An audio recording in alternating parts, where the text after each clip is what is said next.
छत्रपती शिवाजी महाराजांच्या सातत्याने होणाऱ्या अवमानाबाबत खासदार उदयनराजेंनी सरकारवरती सडकून टीका केली।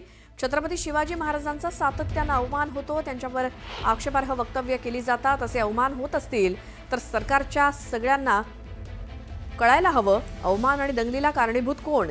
मुख्यमंत्री आणि सरकार काय बोळ्यानं दूध पिताय का? असा संतप्त सवाल करत खासदार उदयनराजेंनी सरकारवरती सडकून टीका केली। वारंवार मागणी करून देखील महापुरुषांबाबत अपशब्द वापरणाऱ्यांसंदर्भात कठोर कारवाई करण्यात येत नाही, त्यासोबत कोणताही कायदा केला जात नाही, त्यामुळे यांना काही कळतंय की नाही असं दिसत नाही, असा सवाल उदयनराजेंनी विचारलाय।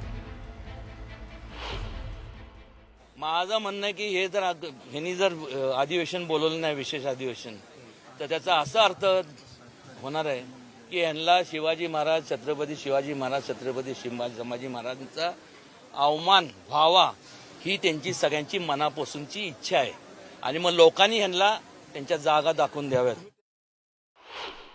एक लक्षात घ्या, वारंवार किती वेळा सांगायचं, एकदा सांगायचं, दोनदा सांगायचं, ऐकत नाही। पण त्यांनी ऐकलं पाहिजे, ऐकणं म्हणण्यापेक्षा त्यांना कळायला पाहिजे का नाही सगळ्यांना। हे काय सांगण्यासारखं बोळ्यानं दूध पितं का ते सगळे लोक? आता अवमान जेव्हा होतं तेव्हा दिसत नाही का? दंगली होतात, कोणाचं प्राण जातो, हे होतात ते होतात, त्याला कारणीभूत कोण? हा कायदा तुम्ही पारित नाही केला तर कारणीभूत हेच संपूर्ण सगळे।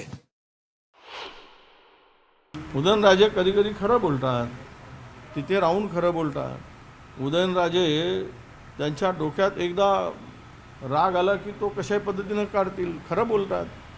काय आहे, कोण फिरताय?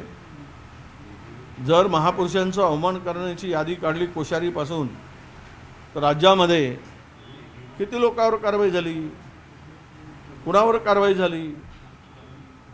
आणि म्हणून महापुरुषाचा अवमान करणाऱ्यांना सरकार पाठीशीच घालते आहे असं चित्र महाराष्ट्रात आहे। त्यामुळे उदयनराजे बोलले ते खरं बोलले।